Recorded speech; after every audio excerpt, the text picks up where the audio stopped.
Hai, Assalamualaikum anak-anak semua. Hari ini kamu akan bersama cikgu dalam PDPR bagi mata pelajaran matematik. Cikgu harap kamu semua telah pun bersedia untuk belajar hari ini. Jom kita mulakan. Okey, hari ini kita akan belajar iaitu topik 4, tajuk peratus.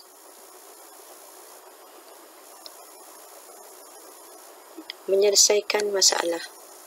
Kita tengok dulu standard kandungan iaitu 4.11 menyelesaikan masalah peratus dalam simpanan dan pelaburan. Okey, untuk pelajaran hari ini kamu boleh rujuk buku teks muka surat 141 sehingga 143. Okey, untuk topik 4% hari ini kita akan belajar macam mana nak selesaikan masalah peratus dalam simpanan dan juga pelaburan. Kita tengok situasi 1,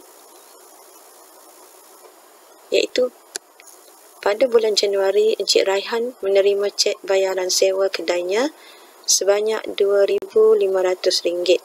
Dia menyimpannya ke dalam akaun bank dan mendapat faedah 0.8% sebulan. Kira jumlah wang pada akhir bulan itu. Okey, macam mana cara penyelesaiannya? Daripada soalan, kita tengok diberi bayaran sewa iaitu sebanyak RM2,500.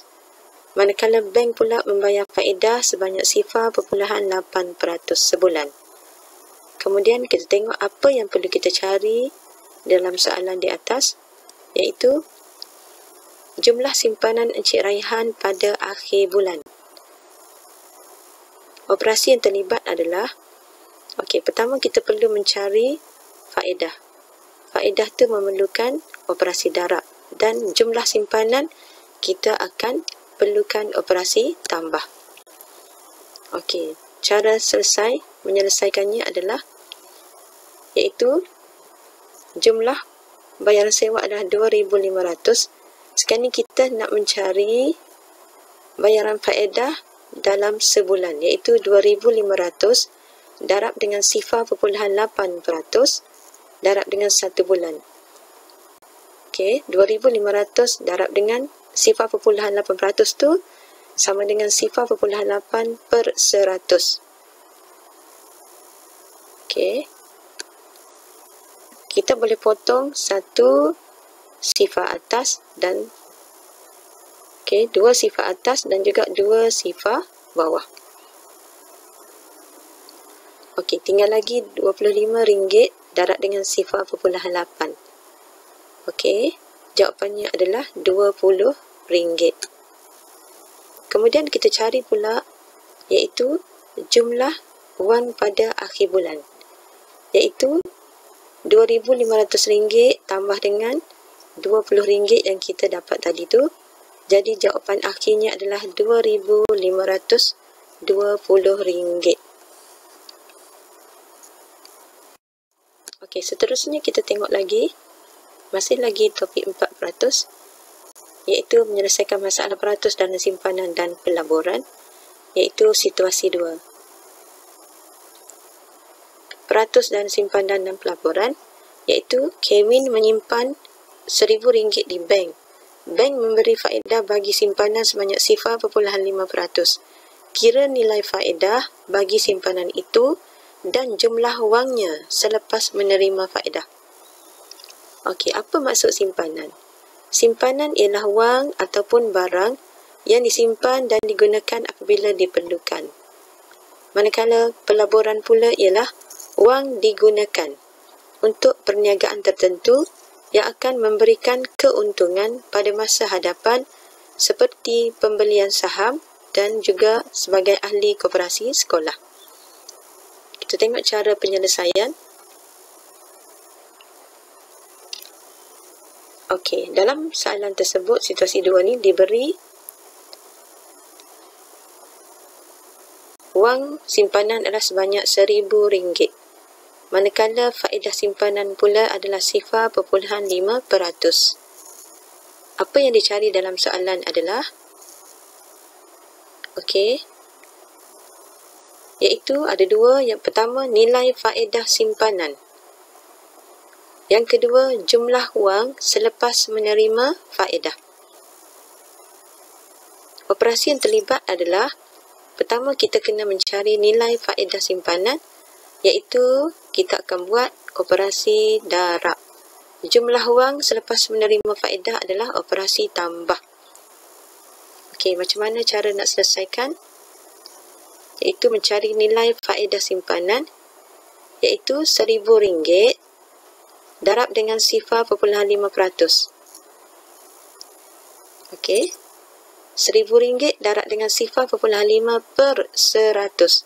Daripada simbol peratus tu, kita boleh tukar kepada 0.5 per 100. Kemudian, 2 kosong atas, kita boleh potong dengan 2 sifar bawah tu. Menjadi RM10 darab dengan 0.5. Jawapannya sama dengan RM5. Itu adalah nilai faedah simpanan sebanyak RM5. Kemudian kita cari pula jumlah wang selepas menerima faedah, iaitu daripada nilai asal wang ialah RM1,000 tambah dengan nilai faedah yang dia dapat tu iaitu RM5. Jadi jumlahnya adalah RM1,005.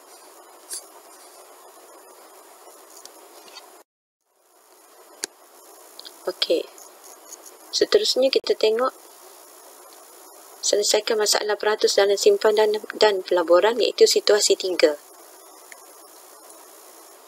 Ahmad berhajat untuk memperolehi RM4,000 dalam masa setahun.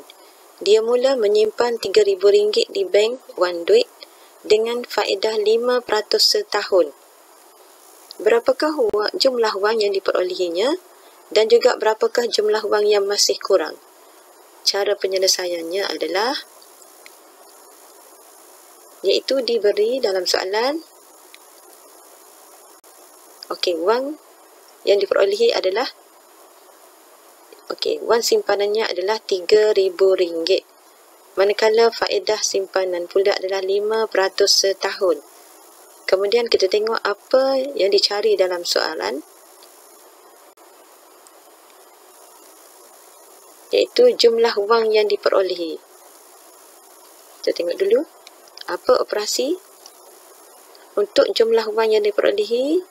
Menggunakan operasi darab. Darab tu untuk mencari nilai faedah dalam masa setahun. Kemudian jumlah tu kita kena tambah. Soalan yang kedua B tu, jumlah wang yang masih lagi kurang, iaitu kita guna operasi tolak. Kita tengok cara untuk menyelesaikan soalan ni, iaitu RM3,000 iaitu simpanan di bank. Ni adalah untuk mencari nilai faedah, iaitu 5%. 5% tu sama dengan 5 per 100. Darab dengan 1 tahun. Kemudian kita boleh potong 2 sifar atas dan juga 2 sifar bawah. Jadi yang tinggal lagi RM30 darab dengan 5. RM30 darab dengan 5 sama dengan RM150. Ini adalah jumlah wang. Kita kena kira pula jumlah wang yang diperolehi. RM150 itu adalah faedah yang diperolehi dalam masa setahun dengan jumlah simpanan RM3,000. Jumlah wang yang diperolehi adalah, kita kena ambil jumlah sebenar wang simpanan adalah RM3,000 tambah dengan RM150. Jadi jumlah wang yang diperolehi adalah RM3,150, iaitu jawapan bagi soalan A. Manakala soalan B pula, selesaikan jumlah wang yang masih kurang, iaitu dia berhajat untuk memperolehi RM4,000 dalam masa setahun. Jadi ada berapa lagi wang yang dia belum cukup, iaitu RM4,000 tolak dengan RM3,150. Jadi jawapan dia ialah RM850. Okey, untuk topik 4% ni juga, selesaikan masalah peratus dalam simpanan dan juga pelaburan.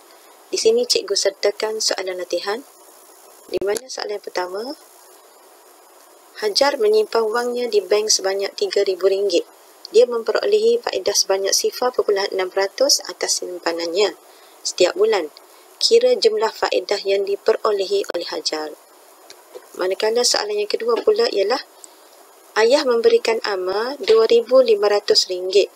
Dia menyimpan wang pemberian ayahnya ke dalam akaun banknya.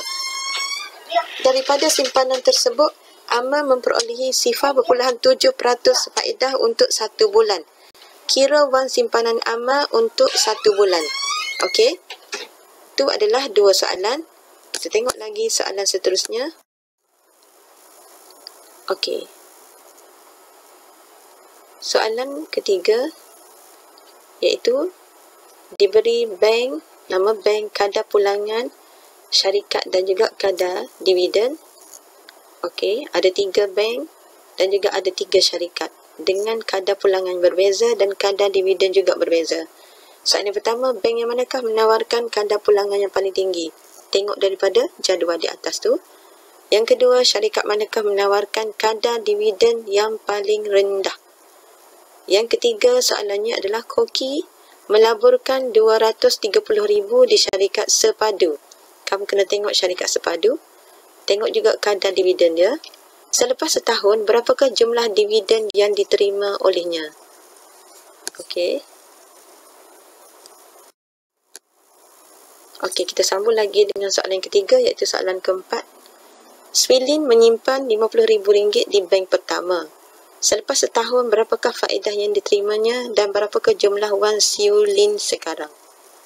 Soalan akhir sekali, Datuk Mazlan melabur RM440,000 di syarikat Temasek. Selepas setahun, berapakah jumlah wang yang diperolehi oleh Datuk Mazlan?